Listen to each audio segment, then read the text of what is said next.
E aí, pessoal, estamos aqui de volta para mais uma aula nossa de artes, né? E aí, essa primeira parte foi da aula passada, então nós temos aí a introdução. Nós não vamos ver essa primeira parte, aqui eu vou só dar a sequência, e aí a gente vai iniciar no ponto lá, onde vai estar indicando no slide de onde nós estaremos dando início à nossa aula de hoje. Mas passando, eu juntei, né, o capítulo só nessa aula aí, nesses slides. Eu vou só estar passando aqui, né, sobre esse capítulo aí que nós introduzimos na aula passada. E aí, né, nós falamos sobre o objetivo do capítulo, né, apresentei o grupo de teatro OTM, né, um grupo artístico que reúne, que integra vários tipos de linguagens artísticas em seu espetáculo, né? Então, vocês puderam assistir ao vídeo, à apresentação, e aí vocês viram, né, várias linguagens, como a encenação, o teatro, a dança, a música, e aí várias linguagens sendo utilizadas, né? Uma dando força à outra. Então, a gente percebe aí que há uma conexão, uma ligação entre essas linguagens. Não há uma superior ou independente à outra, mas há essa sintonia, essa ligação de uma com a outra. Vamos lá passando, né? Aí foi um vídeo sobre a apresentação que eu passei para vocês. Vamos passar até chegar lá no ponto do nosso slide da aula de hoje. Falamos sobre Tarsila do Amaral, né, sobre essa pintura aí, muito importante, aí do movimento modernista no Brasil, né, desse movimento modernista, perdoe-me, aí falando sobre o grupo dos 5, né, sobre esses artistas aí importantes, né, influentes nesse período da Semana de Arte Moderna no Brasil, que foi Anita Malfatti, Oswald de Andrade, Mário de Andrade e Menotti Del Pitta, ok? E aí falando um pouco sobre esse movimento, né, o que foi esse movimento modernista no Brasil, né, ele teve aí sua influência a princípio na literatura, né, ganhou força aí com a Semana de Arte Moderna, em 1922, aqui no Brasil, lá em São Paulo, lá no estado de São Paulo. Aí um dos quadros, né, de Tarsila do Amaral, inclusive vocês farão uma atividade que vai estar explorando, né, ainda um pouco mais sobre essa tela. Então, algumas perguntas estarão sendo feitas com interpretação aí dessa obra, certo? A partir da leitura dessa obra. E aí eu vou estar passando lá na plataforma atividade, mas já adiantando aqui, vai ser sobre esse quadro, certo? E aí, uma das suas pinturas aí, né, o Mamoeiro. Algumas de suas pinturas aí, de suas obras mais conhecidas, né, o Abaporu, a Negra. E aí foi onde eu finalizei o slide, lembrando que eu pedi para que vocês fizessem, né, a reprodução de uma dessas obras dela, né, no caderno de desenho, e aí poucas pessoas me enviaram. Gente, eu tô sentindo, né, falta de algumas pessoas com a atividade.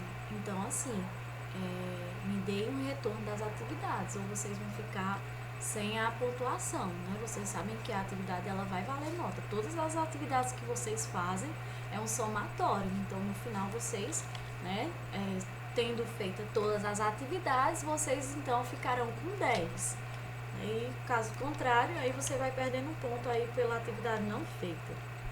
E aí tem essa atividade aí, que é para você escolher uma dessas obras e fazer a releitura, né? Um caderno de desenho, reproduzir, ok?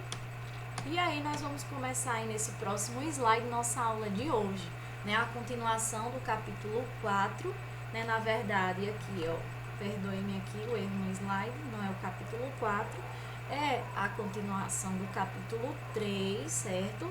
Então, corrigindo aqui, continuação do capítulo 3, né? Dando sequência a essa temática aí, um olhar sobre a arte, certo?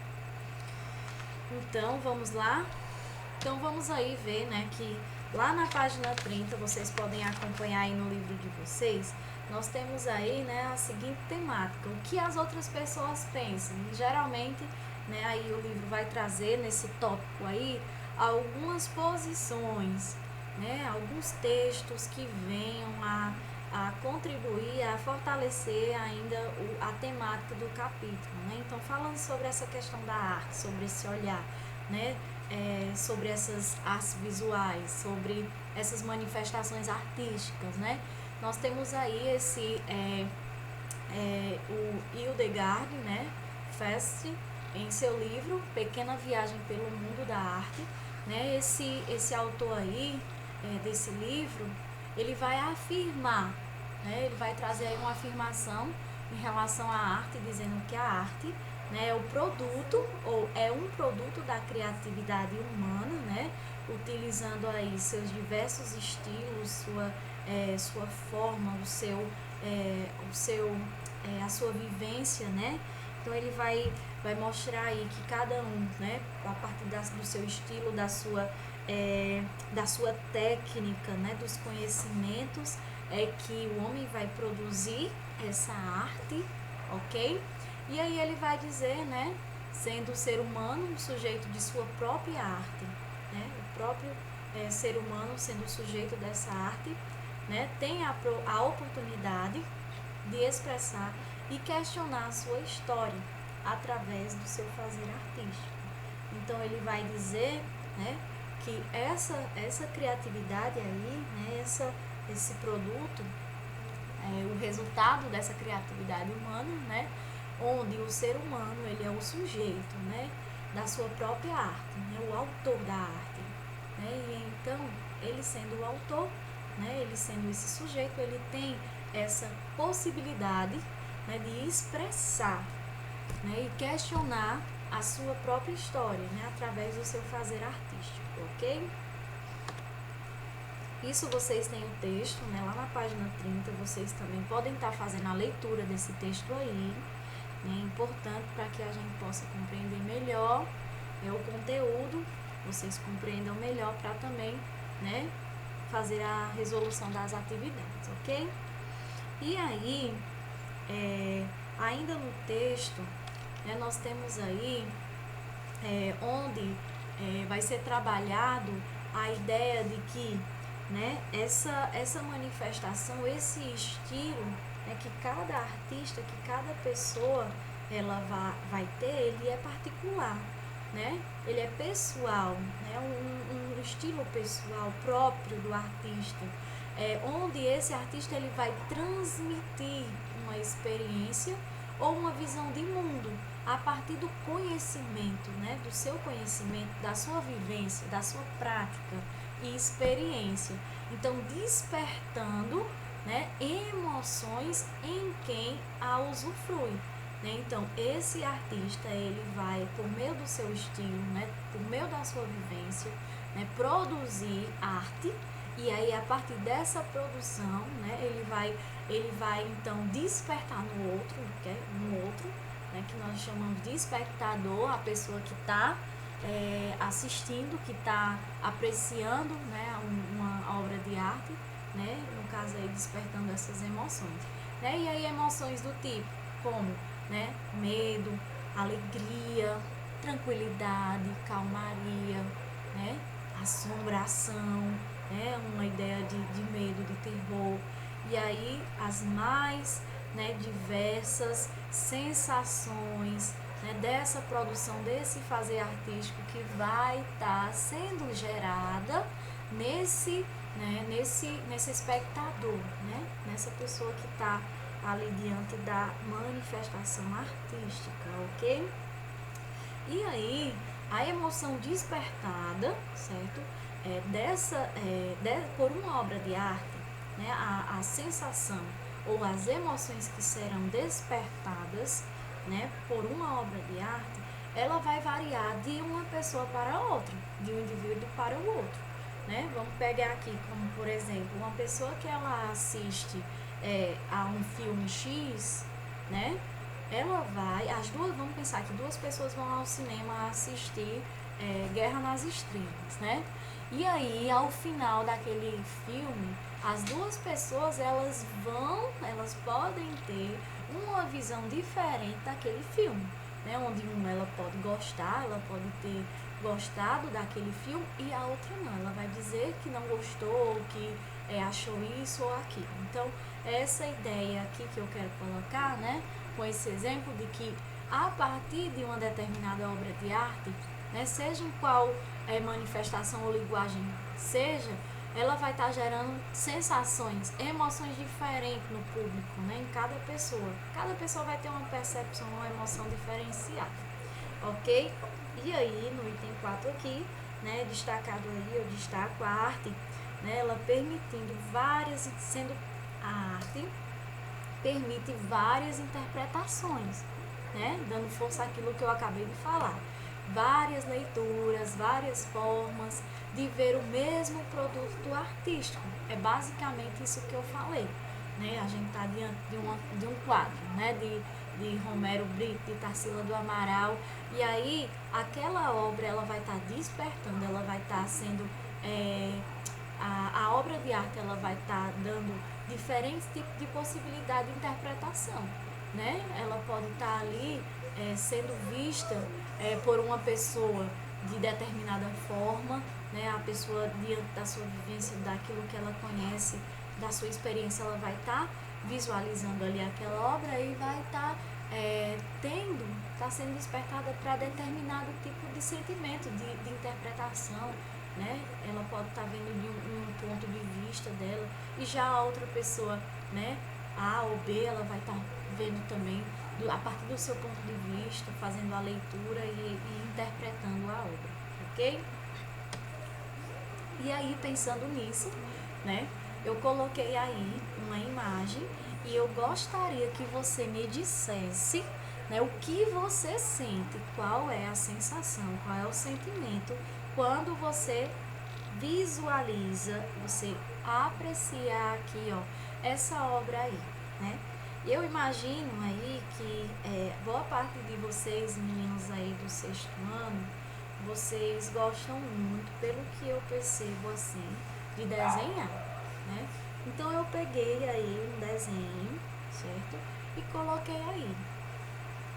Então inclusive, eu irei colocar lá na plataforma, vou abrir lá uma discussão, né, em relação qual ou quais as principais manifestações artísticas que vocês, né, no geral, cada um de vocês preferem. Eu prefiro a dança, né, eu prefiro o teatro, o filme, o cinema, a música. E aí nós vamos abrir lá e eu vou fazer depois, né, ver aí um gráfico, um ranking, qual a manifestação mais citada, certo? Eu vou estar abrindo lá essa discussão, então eu peço a participação de vocês lá para a gente, né, conversar um pouco e discutir a respeito desse tema, né? E aí, mas olhando aqui para essa imagem aqui, né, eu gostaria que cada um de vocês, né, pensassem aí, ok? E eu também vou estar lá, né, colocando, certo, um espaço, abrindo um espaço lá no mural para essa discussão. Então você vai, certo, anotar aí num cantinho no seu caderno, anota aí num papelzinho, faça o seu rascunho, né, o que você sente ao ver essa obra, né, ao ver esse desenho aí, essa representação, ok? Então, que tipo de sentimento, que tipo de emoção, né, o que é que passa para você, qual é a interpretação que você tem ao visualizar, né, ao ver essa obra aí. Então, faça isso daí, porque eu também, junto com aquilo que eu falei, acabei de falar em relação ao mural lá, né, onde vai ser aberta a discussão, em relação às principais, a preferência de vocês em relação às manifestações artísticas, se dança, teatro, né, desenho, música, e aí a gente também vai estar abrindo lá, eu vou estar abrindo lá um espaço para vocês estarem digitando o que foi que vocês escreveram aí em relação a esse desenho, quais foram as impressões que vocês tiveram, ok? Beleza? Então vamos continuar aí. Bom, eu gostaria de nessa aula, né, de hoje, destacar 2 artistas aí também, né, muito importantes aí em relação ao período em que nós chamamos de arte moderna, né, modernismo no Brasil aí, né, já falamos sobre a pintora, né, e desenhista Tarsila do Amaral, nós destacamos, né, ela como uma artista da aula passada, conhecemos um pouco das suas obras, da sua história, e agora nós iremos estar falando sobre esse artista aí, sobre 2 artistas, ok? Nesses slides aí. Então, primeiro nós vamos falar aí de Oswald de Andrade, né?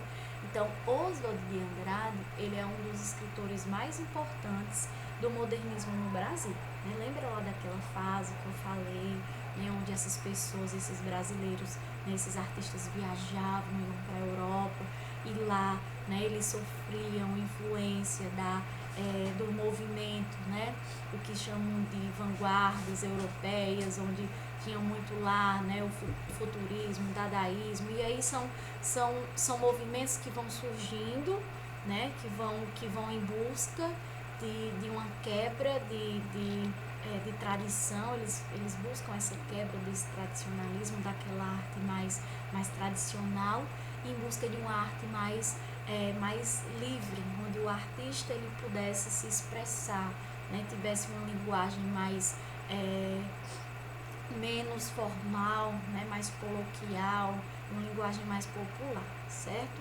E aí, né, ele foi, Oswald de Andrade, ele foi um dos fundadores, certo, do movimento modernista, ok? Iniciado oficialmente na semana de 1922, ou também conhecida como Semana de Arte Moderna, né, ou Semana de 22. Então, ele foi um dos principais fundadores aí desse movimento aí, dessa semana, né, desse movimento aí modernista, ok? Juntamente, né, com outros artistas, como Mário de Andrade, como Anita Malfatti, Tarsila do Amaral, Menotti Delpit. Então, junto aí com esses artistas aí, aquele grupo, né, o grupo dos 5, ele também foi um dos principais fundadores aí desse movimento, ok? E aí sofreu influência, conheceu as vertentes, né, da arte moderna na Europa, e aí eles buscam trazer essa ideia dessa arte, né, menos tradicional, mais livre de expressão, né, onde se pudesse utilizar mais coisas do dia a dia, né, coisas próprias do artista. E aí, no próximo slide, nós temos aí, né, que ele escreveu os primeiros textos. Oswald de Andrade, ele foi um dos artistas que escreveu aí os primeiros textos com estilo modernista, ok? E aí nós temos duas das suas principais obras, né, importantes obras, e uma delas foi o Manifesto Antropófago, certo? Antropófago, e em segundo aí o Manifesto da Poesia Pau-Brasil. Okay? Então, temos aí essas importantes obras de Oswald de Andrade, ok? Então, Manifesto Antropófago, lembrem aí bem, certo? Então, são questões que podem cair na prova de artes. Já fica uma dica aí para vocês, né? Em relação a esses artistas aí que nós temos estudado, Tarsila, Oswald, vamos ver Mário de Andrade. E aí, nós temos aí também, né, a segunda obra dele aí citada, o Manifesto da Poesia Pau-Brasil. O segundo artista é Mário de Andrade, né, um dos artistas também, né, muito importante, né, do movimento modernista aí. Ele também participou juntamente com Oswald de Andrade, eram muito amigos, né, amigos bem próximos, e foram responsáveis aí dos fundadores do modernismo no Brasil, ok? Então, nós temos aí, né, Mário de Andrade, um escritor, né, e ajudou também aí a organizar a Semana de 22, ou Semana de Arte Moderna, de 1922. E aí, uma de suas obras, ou as suas obras mais importantes aí, destacadas aqui, logo abaixo, né, nós temos Amar, verbo intransitivo, Macunaíma e Pauliceia Desvairada. Então, esses artistas aí, né, principalmente aqui já falando dele, de Mário de Andrade, né, eles se inspiraram no movimento, certo? Eles foram inspirados por movimentos artísticos que ocorriam lá na Europa, né, e eles buscam, ok, trazer essa ideia desse modernismo para o Brasil. Então, no começo foram várias pessoas, artistas da época também, que foram contra esse movimento, então foi uma luta, né? Houveram várias críticas a esse movimento, mas aí nós temos aqui esse primeiro quadro aqui, né, dizendo que apesar, nós temos aqui dizendo que ele sofreu essa influência, né, principalmente pelas correntes aí, né, o que nós chamamos de futurismo e expressionismo, sobre esses movimentos artísticos aí que surgiram lá na Europa. E aí nós temos a cultura, né? A cultura presente, a cultura nacional. Apesar deles trazerem, se inspirarem em movimentos da Europa, né? Mário de Andrade e Oswald também, Tarsila, eles sempre buscavam essa raiz, né? Essa nacionalidade, né? De retratar aquilo que o país, né? O Brasil, ele tinha, né? Então eles se inspiram, ok? Nesses movimentos, né, da Europa, mas eles sempre buscam representar, né, aí a nacionalidade, a cultura nacional em suas obras, ok? E aí nesse próximo slide nós vamos falar, né, de uma linguagem artística que eu acredito que vocês gostam muito, né? É uma linguagem assim que é bem difundida, é bem presente no nosso dia a dia, né, que é o cinema. Quem não gosta de assistir, né, um bom filme lá no cinema, naquela sala, né, assistir todo aquele enredo da história, do começo, né, até o fim. E aí, colocar aqui, né, nesse slide, falando sobre essa linguagem sueco-artística aí, lá na página 36, vai falar um pouco sobre o cinema, né, como uma forma aí de expressão também, ok?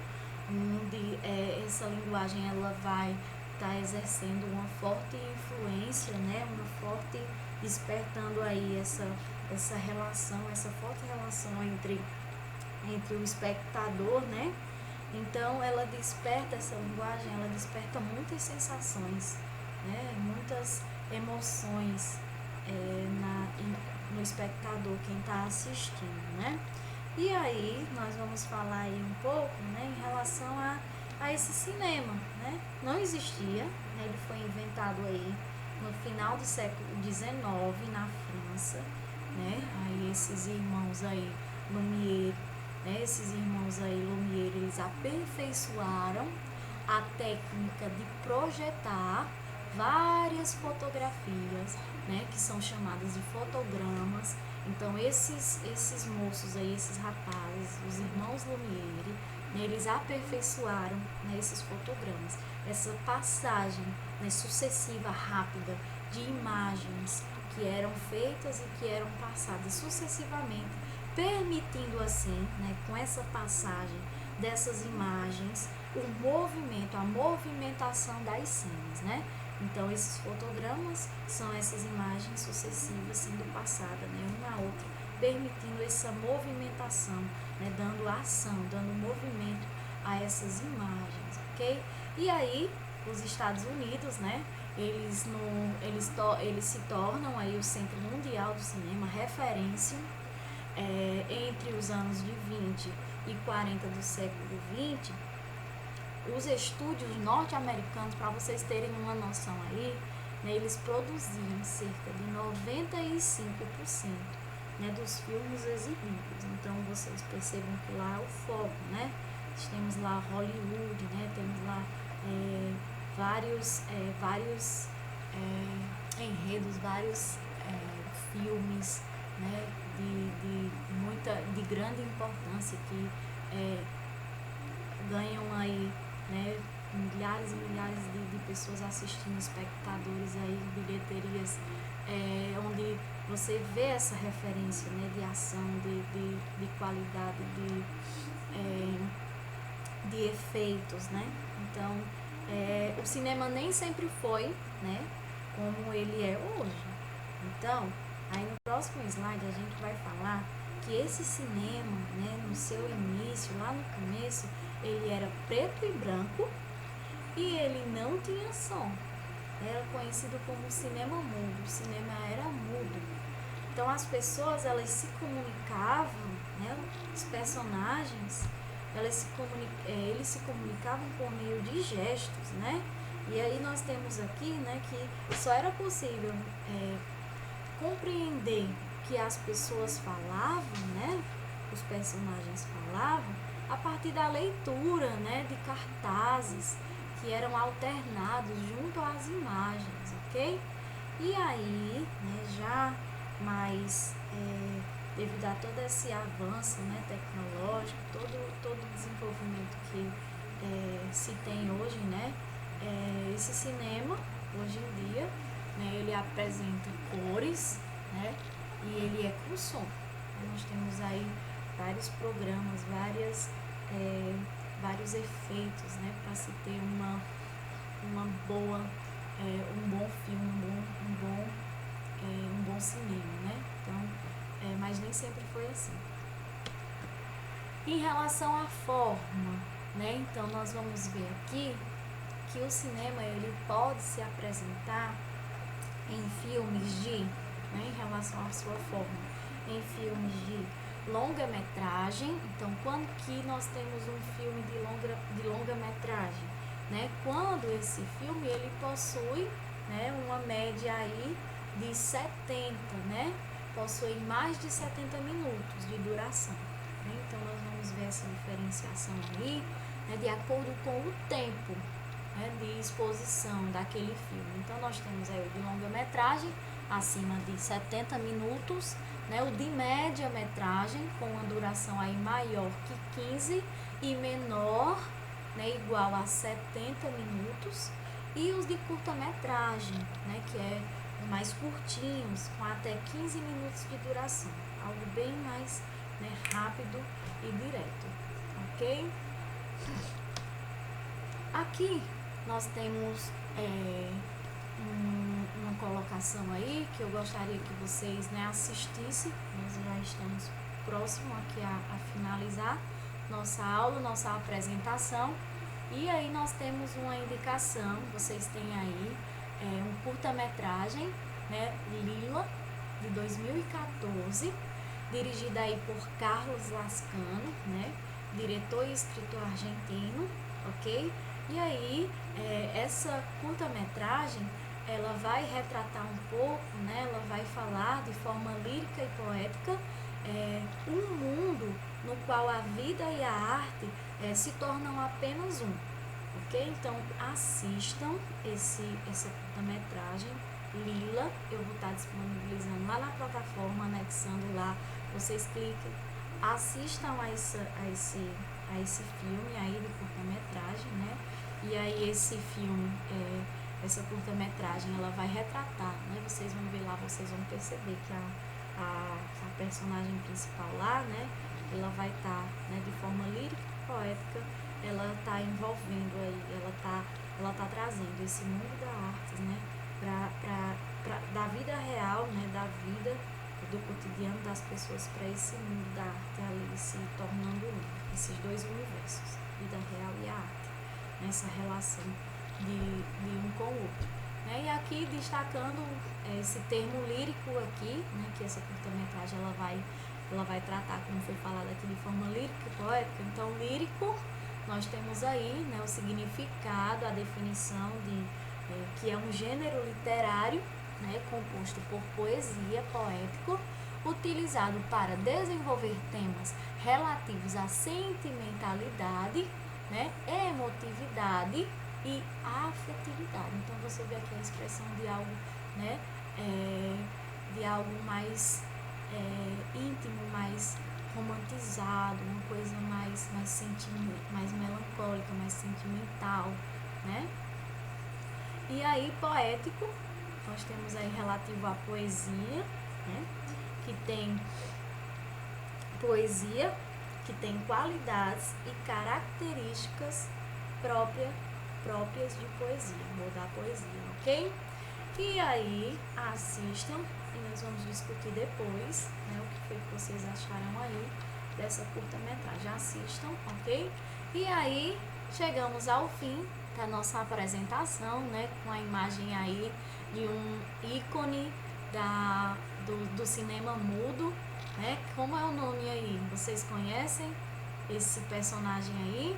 Então, se vocês disseram Charles Chaplin, acertaram, né? Então, ele é um grande representante aí desse cinema mudo, né? Um artista conhecido pela sua forma, né? Como ele expressava, né? Por meio de mímicas, a pantomima, né? Essa história narrada, né? Por meio de gestos, de mímicas que eram feitas, né? Então, olha aí ele pra lá e pra cá, né? Pois, ó, tchau, viu? Espero que vocês tenham gostado aí. Vamos lá, façam a atividade e até a nossa próxima aula, viu? Um beijo bem grande, tô morrendo de saudade de vocês.